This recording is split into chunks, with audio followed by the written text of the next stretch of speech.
December 22ರಂದು doctor Channabasava ಪಟ್ಟದೇವರ ಜಯಂತ್ಯೋತ್ಸವ Bhalki Hiremath ಸಂಸ್ಥಾನದಲ್ಲಿ ಪೂರ್ವಭಾವಿ ಸಭೆ. ಭಾಲ್ಕಿ ಪಟ್ಟಣದಲ್ಲಿ ಡಿಸೆಂಬರ್ 22ರಂದು ಜರುಗಲಿರುವ ಶತಾಯುಷಿ ಡಾಕ್ಟರ್ ಚನ್ನಬಸವ ಪಟ್ಟದೇವರ 135ನೇ ಜಯಂತ್ಯೋತ್ಸವ ಅರ್ಥಪೂರ್ಣವಾಗಿ ಆಚರಣೆಗೆ ಎಲ್ಲ ಭಕ್ತರು ಕೈಜೋಡಿಸಬೇಕೆಂದು ಬಸವ ಕಲ್ಯಾಣ ಅನುಭವ ಮಂಟಪದ ಅಧ್ಯಕ್ಷರಾದ ನಾಡೋಜ ಡಾಕ್ಟರ್ ಬಸವಲಿಂಗ ಪಟ್ಟದೇವರು ಹೇಳಿದರು. ಭಾಲ್ಕಿ ಪಟ್ಟಣದ ಹಿರೇಮಠ ಸಂಸ್ಥಾನದಲ್ಲಿ ಡಾಕ್ಟರ್ ಚನ್ನಬಸವ ಪಟ್ಟದೇವರ 135ನೇ ಜಯಂತ್ಯೋತ್ಸವ ನಿಮಿತ್ತ ಆಯೋಜಿಸಿದ ಪೂರ್ವಭಾವಿ ಸಭೆಯ ಸಾನ್ನಿಧ್ಯ ವಹಿಸಿ ಅವರು ಮಾತನಾಡಿದರು. ಗಡಿ ಭಾಗದಲ್ಲಿ 109 ವರ್ಷಗಳ ಕಾಲ ಡಾಕ್ಟರ್ ಚನ್ನಬಸವ ಪಟ್ಟದೇವರು ಗಂಧದಂತೆ ಬದುಕು ಸವೆದು ಈ ಭಾಗಕ್ಕೆ ಅದ್ಭುತ ಕೊಡುಗೆ ನೀಡಿದ್ದಾರೆ. ಅವರ ಜನಪರ ಮತ್ತು ಜೀವಪರ ಕಾರ್ಯಗಳು ಜನತೆಗೆ ಪರಿಚಯಿಸುವ ನಿಟ್ಟಿನಲ್ಲಿ ಪ್ರತಿ ವರ್ಷ ಪಟ್ಟದೇವರ ಜಯಂತ್ಯೋತ್ಸವ ಸಡಗರ ಸಂಭ್ರಮದಿಂದ ಆಚರಿಸಿಕೊಂಡು ಬರಲಾಗ್ತಾ ಇದೆ. ಈ ಬಾರಿಯೂ ನಾಡಿನ ವಿವಿಧ ಮಠಾಧೀಶರು, ಗಣ್ಯರು, ಸಾಧಕರು ಕರೆತರಿಸಿ ಅರ್ಥಪೂರ್ಣವಾಗಿ ಆಚರಿಸಲು ನಿರ್ಧರಿಸಲಾಗಿದೆ. ಅದರಿಂದ ಭಕ್ತರು ಹೆಚ್ಚಿನ ಸಂಖ್ಯೆಯಲ್ಲಿ ಭಾಗವಹಿಸಿ ಸಮಾರಂಭ ಯಶಸ್ವಿಗೊಳಿಸಬೇಕೆಂದು ತಿಳಿಸಿದರು. ನೇತೃತ್ವ ವಹಿಸಿದ ಪೀಠಾಧಿಪತಿ ಗುರುಬಸವ ಪಟ್ಟದೇವರು ಮಾತನಾಡಿ, ಪಟ್ಟದೇವರ ಜಯಂತಿ ಅಂದರೆ ಮಾನವೀಯ ಮೌಲ್ಯದ ಜಯಂತಿ ಆಚರಣೆ ಮಾಡಿದಂತಾಗ್ತದೆ. ಬಸವಣ್ಣನವರ ತತ್ವ ಸಿದ್ಧಾಂತಗಳು ಪೂಜ್ಯರ ಜೀವನದುದ್ದಕ್ಕೂ ಚಾಚು ತಪ್ಪದೆ ಪಾಲಿಸಿದ್ರು. ರಜಾಕಾರರ ಹಾವಳಿಯಲ್ಲಿ ಪೂಜ್ಯರು ಶಿಕ್ಷಣ, ಕನ್ನಡ ಭಾಗದ ರಕ್ಷಣೆ ಮಾಡಿದ ಹೋರಾಟ ಅವಿಸ್ಮರಣೀಯ.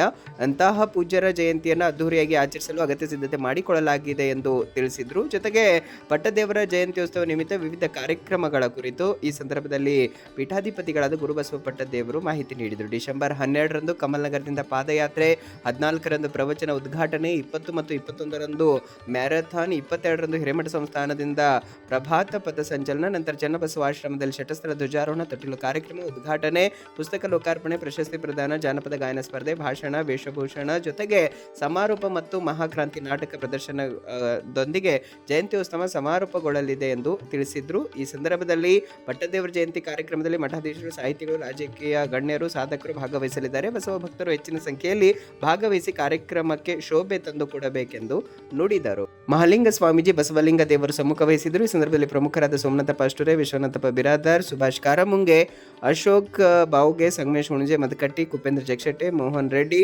ಹನುಮಂತ್ ಕಾರಮುಂಗೆ, ಸಂತೋಷ್ ಬಿಜಿ ಪಾಟೀಲ್, ಮಲ್ಲಮ್ಮ ನಾಗನ್ಕೆರೆ, ಮಹಾನಂದ ಮಾಶೆಟ್ಟೆ, ರಾಜೇಶ್ವರಿ ವಂಕೆ ಸೇರಿದಂತೆ ಮುಂತಾದವರು ಇದ್ದರು. ವೀರಣ್ಣ ಕುಂಬಾರ ವಚನ ಪ್ರಾರ್ಥನೆ ನಡೆಸಿಕೊಟ್ರು.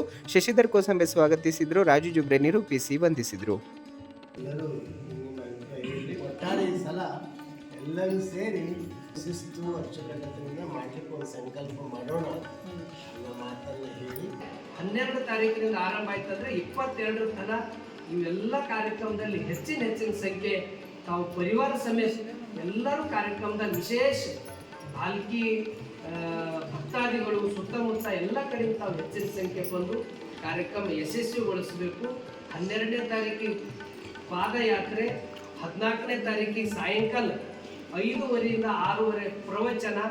ಇದು 20-21 ಮ್ಯಾರಥಾನ್ ಅಂತ ತಿಳ್ಕೊಂಡು ಒಂದು ದೊಡ್ಡವರಿಗಾಗಿ, ಪುರುಷರಿಗೆ 20ನೇ ತಾರೀಕು, 21ಕ್ಕೂ ಮಹಿಳೆಯರಿಗೆ ಅದು ಒಂದು 6 ಗಂಟೆಯಿಂದ 7 ಗಂಟೆ ತನಕ ನಡೀತದೆ. ಮತ್ತು 22ಕ್ಕೆ ಬೆಳಗ್ಗೆ 6ರಿಂದ 7 ತನಕ ಆಶ್ರಮಕ್ಕೆ ಹೋಗಿ ಶಟಸ್ಥಲ ಧ್ವಜಾರೋಹಣ ಮಾಡೋದು. ಆನಂತರ ತೊಟ್ಟಲು, ಉದ್ಘಾಟನೆ, ಪ್ರಶಸ್ತಿ ಪ್ರದಾನ, ಪುಸ್ತಕ ಲೋಕಾರ್ಪಣೆ, ಸಮಾರೋಪ, ಕೊನೆಗೆ ನಾಟಕ ಮಹಾಕ್ರಾಂತಿ ಇರ್ತದೆ. ಇಷ್ಟೆಲ್ಲ ಕಾರ್ಯಕ್ರಮ ಮಧ್ಯದಲ್ಲೂ ಕೂಡ ಸ್ಪರ್ಧೆಗಳಿವೆ. ಅಂದ್ರೆ ಮಕ್ಕಳಿಗಾಗಿ, ವಿದ್ಯಾರ್ಥಿಗಳಿಗಾಗಿ ಭಾಲ್ಕಿ ಪಟ್ಟಣದ ಎಲ್ಲ ಶಾಲೆ ಕಾಲೇಜುಗಳಿವೆ. ಒಂದು ಜಾನಪದ ಗಾಯನ ಸ್ಪರ್ಧೆ, ಅಂದ್ರೆ ಅಪ್ಪರ ಉದ್ದೇಶ ಶರಣರು ಕುರಿತೇ ಜಾನಪದ ಗಾಯನ, ಅಂದ್ರೆ ವಿಶೇಷ ಇದು ಜಾನಪದದಿಂದ ಎಲ್ಲ ಹುಟ್ಕೊಂಡಿರ್ತಕ್ಕಂಥದ್ದು. ಶರಣರದಂತೂ ಜಾನಪದದಲ್ಲೇ ಸಾಕಷ್ಟು ಅವ್ರ ಸಾಹಿತ್ಯ ಇದೆ, ಅದನ್ನು ಉಳಿಬೇಕು ಅನ್ನುವ ಉದ್ದೇಶ ಇಟ್ಕೊಂಡು ಇದೊಂದು ಗಾಯನ ಸ್ಪರ್ಧೆ ವಿದ್ಯಾರ್ಥಿಗಳಿಗೆ ಏರ್ಪಡಿಸಿದ್ದಾರೆ. ಅದರ ನಂತರ ಚನ್ನಬಸವ ಪಟ್ಟದೇವರ ಕುರಿತು ಭಾಷಣ ಸ್ಪರ್ಧೆ ಇದೆ. ಅನುಭವ ಮಂಟಪ ಒಂದು ಪಠ್ಯ ಪುಸ್ತಕದ ಮೇಲೆ ಅದೊಂದು ಪರೀಕ್ಷೆ ನಡೀತದೆ.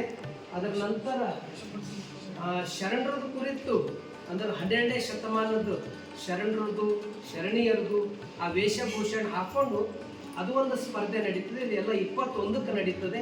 ಇವೆಲ್ಲ ಕಾರ್ಯಕ್ರಮಗಳು ಯಶಸ್ವಿಗೆ ನಿಮ್ದೆಲ್ಲರದು ನಿಮ್ಮದೇ ಎಲ್ಲ ಸೇವಾ, ನೀವು ಬರೋದು ನಿಮ್ದು ಹೆಚ್ಚಿನ ಸಮಯ ಕೊಡೋದೇ ನಿಮ್ಮ ದೊಡ್ಡ ಸೇವಾ. ಅದನ್ನು ತಾವು ಬಂದು ಯಶಸ್ವಿ ಮಾಡಬೇಕು. ಇದರಲ್ಲಿ 20, 21, 22 3 ದಿನ ವಿಜ್ಞಾನ ಮೇಳ ಅಂತ ತಿಳ್ಕೊಂಡು 3 ದಿನ ನಮ್ಮ ಸಂಸ್ಥೆ ಎಲ್ಲ ಶಾಲಾ ಕಾಲೇಜು ಮಕ್ಕಳು ಒಂದು ಸಾಕಷ್ಟು ಹೊಸತನವನ್ನು ಅವರು ಪ್ರದರ್ಶನ ಮಾಡ್ತಾರೆ.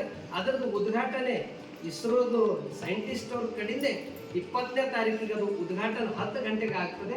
ಇವೆಲ್ಲ ಕಾರ್ಯಕ್ರಮಗಳಲ್ಲಿ ನೀವು ಹೆಚ್ಚಿನ ಸಂಖ್ಯೆ ಈ ಕಾರ್ಯಕ್ರಮದಲ್ಲಿ ಭಾಗಿಯಾಗಿ ಕಾರ್ಯಕ್ರಮ ಯಶಸ್ವಿಗೊಳಿಸಬೇಕು. ಯಾಕಂದ್ರೆ ಗುರುಗಳ ಸೇವಾ ಸಿಗೋದು, ಗುರು ಸಿಗೋದು ದುರ್ಲಾಭ, ಸಿಕ್ಕರೆ ಬಹುಲಾಭ ಅಂತಕ್ಕಂಥದ್ದು